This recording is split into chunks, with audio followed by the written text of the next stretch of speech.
Students, अब इस पाठ में हम दो महत्वपूर्ण कार्बनिक यौगिकों का अध्ययन करेंगे जो हमारे व्यवहारिक उपयोग में भी आते हैं। उसमें सबसे पहले मैं आपको पढ़ाऊंगा एथिल अल्कोहल, या उसका IUPAC नेम होता है, आप जानते हैं, एथेनॉल, और सूत्र होता है C2H5OH, या इस C2H5 को इस तरह CH3CH2 में भी ब्रेक करके लिख सकते हैं। ये आपका एथिल अल्कोहल है। अल्कोहल श्रेणी का दूसरा सदस्य है। ये पहला सदस्य मेथिल अल्कोहल है और ये दूसरा सदस्य है एथिल अल्कोहल। इसको हम क्यों पढ़ रहे हैं? क्योंकि ये हमारे जीवन में काम आता है। ये बहुत सारे दवाइयों में डलता है, विलायक के रूप में बहुत अच्छा काम करता है, और शराब में भी इसको प्रयोग किया जाता है। तो बच्चों, इसे हम एथिल अल्कोहल या साधारण रूप से इसे हम अल्कोहल भी कहते हैं। इसमें OH ये क्रियात्मक समूह है। मैंने बताया था अल्कोहल में OH क्रियात्मक समूह होता है, और ये OH कार्बन से जुड़ा होता है। संरचना मैं बना के दिखा देता हूँ। इस तरह की संरचना है, आप तो मैंने बना के भी शायद दिखाई होगी। 2 कार्बन है और ये OH समूह दरअसल कार्बन से जुड़ा हुआ है। ऐसा लगता है जैसे ये हाइड्रोजन से जुड़ा है, नहीं, ये कार्बन से जुड़ा हुआ है। ठीक है बच्चों, तो मैंने बताया कि इसमें OH यानी हाइड्रोक्सिल समूह होता है। आइए चलिए, इसे जो है इसको हम स्पिरिट ऑफ वाइन भी कहते हैं। स्पिरिट ऑफ वाइन, क्योंकि ये वाइन में डलता है, शराब में डलता है। बहुत सारे नाम होते हैं इनके। ठीक है, आइए अब इसके बारे में जानते हैं, इसके भौतिक गुण। इसके भौतिक गुण क्या है? भौतिक गुण में नंबर 1, ये एक रंगहीन ज्वलनशील द्रव है। रंगहीन है, याद रखेंगे, और ज्वलनशील है। ज्वलनशील मतलब इसमें बहुत शीघ्रता से आग लग जाती है। ठीक है, इसका जो क्वथनांक है जिससे ये उबलता है, इसका जो क्वथनांक है वो 78.1 डिग्री सेल्सियस है। ये भी हमें याद रखना होता है। ठीक है, इसमें विशेष गंध आती है। जब आपने देखा होगा कि शराब में से कितनी अजीब सी गंध आती है, तो इसमें भी बहुत विशेष गंध आती है, और इसका जो स्वाद होता है वो तीखा होता है। इसका स्वाद कड़वा है, अच्छा नहीं है, तीखा स्वाद। ठीक है, और विशेष प्रकार की इसमें गंध आती है। यह आर्द्रता ग्राही है। नंबर दूसरी विशेषता बताएं तो आर्द्रता ग्राही, मतलब आर्द्रता मतलब नमी, नमी को ग्रहण कर लेता है ये। ठीक है, और एथिल अल्कोहल एक उदासीन यौगिक है। नंबर 3, ये उदासीन है, ना इसमें अम्लीय लक्षण है ना इसमें क्षारीय लक्षण है। ये एक उदासीन यौगिक होता है, मतलब अगर इसमें लिटमस पेपर डालेंगे तो उसमें कोई परिवर्तन नहीं आएगा। वैसे मैं आपको बता दूं, ये बहुत बहुत बहुत कम अम्लीय ही होता है, पर इतना कम अम्लीय है कि इसे उदासीन ही कहा जाता है। तो ये हुए इसके भौतिक गुण। अब पढ़ते हैं इसके कुछ रासायनिक गुण। रासायनिक गुणों का अध्ययन करते हैं। तो पहला रासायनिक गुण है सोडियम से क्रिया। रासायनिक गुण,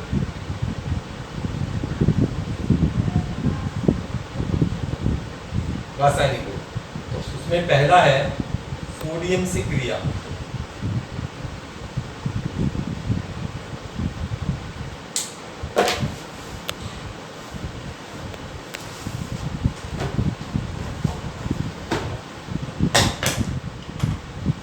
सोडियम से क्रिया, सोडियम एक धातु है, आप जानते हैं।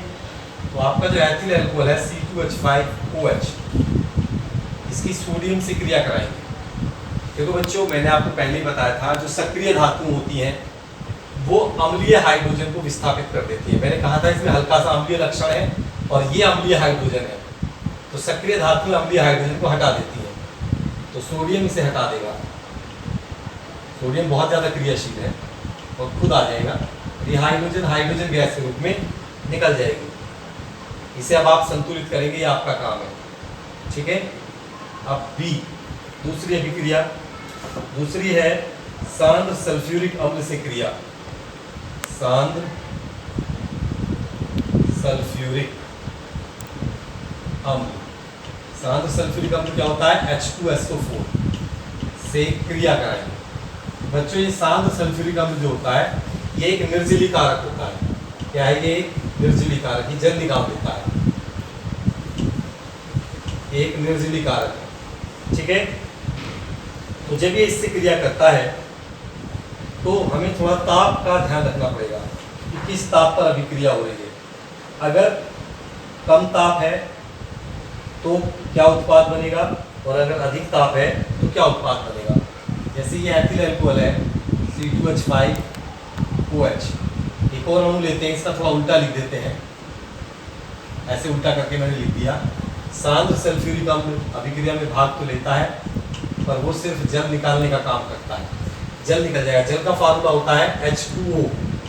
जल होता है 2H और 1O, और इस तरह उसका संरचना होती है HOH H2O।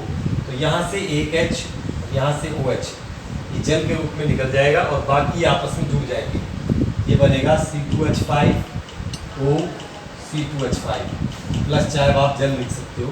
तो इस सांद्र सल्फ्यूरिक अम्ल ने एथिल अल्कोहल के जल को निकाल दिया।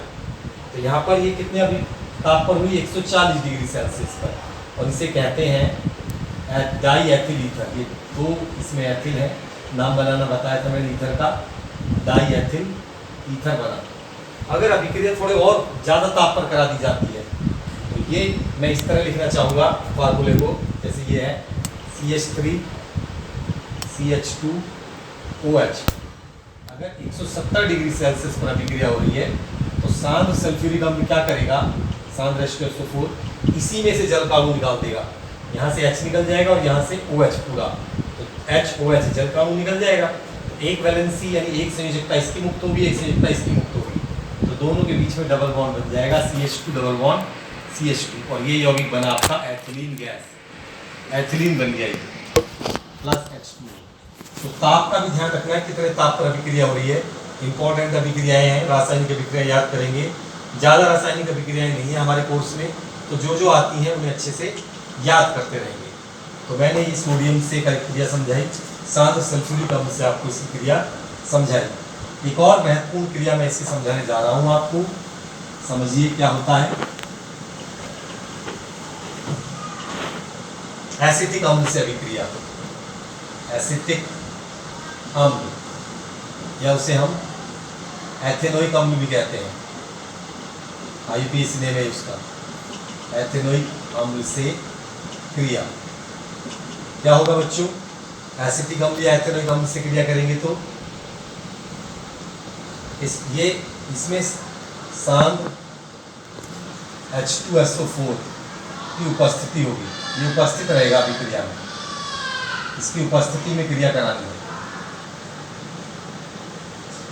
तो आपका एथिल अल्कोहल एसिटिक अम्ल से क्रिया करता है तो क्या बनता है देखते हैं। एसिटिक अम्ल का फार्मूला होता है CH3COH। मैंने कहा था आपसे फार्मूले याद करने के लिए। और एथिल अल्कोहल ये होता है, इसे थोड़ा उल्टा लिखेंगे इस तरीके से जैसे मैंने समझाया, ताकि जल निकलता हुआ दिखाई दे। यहाँ से OH और यहाँ से H निकल जाता है और जल निकल जाता है इस अभिक्रिया में। ये H2SO4 की उपस्थिति में हो रही है, सांद्र H2SO4। ठीक है, जल निकल जाएगा तो क्या बचेगा वो लिख देंगे। ये बचेगा CH3COOC2H5। इसे कहते हैं एथिल एसीटेट, एथिल एसीटेट। इस प्रकार के यौगिक मैंने आपको नहीं पढ़ाए हैं। इस प्रकार के यौगिक को हम एस्टर कहते हैं, एस्टर। और ये सुगंधित पदार्थ है, इनमें से अच्छी अच्छी गंध आती है, बहुत मीठी मीठी गंध आती है।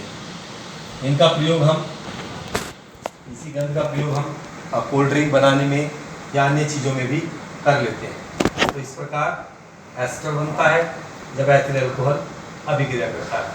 अब बात करते हैं उपयोग की कि क्या उपयोग है इसके एथिल अल्कोहल के। तो उपयोग में मैथिलित स्प्रिट बनाने में, मैथिलीकृत स्प्रिट, स्प्रिट आप जानते हैं कहाँ काम आती है। ठीक है, मैथिलित स्पिरिट बनाने में,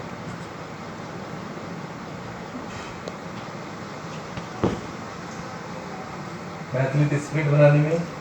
नंबर 2 पेंट में बनाने में काम आता है ये, और वार्निश में काम आता है ये, जो हम लकड़ियों पर पुताई करते हैं, ठीक है। और भी बहुत सारे यौगिक इससे बनते हैं, और शराब बनाने में काम आता है ये।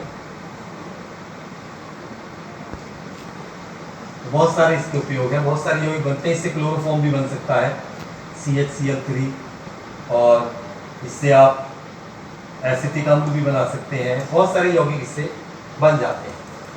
तो इस तरीके से इसके उपयोग याद रखेंगे, भौतिक गुण याद रखेंगे, रासायनिक गुण याद रखेंगे, इन्हीं में से प्रश्न पूछा जाएगा।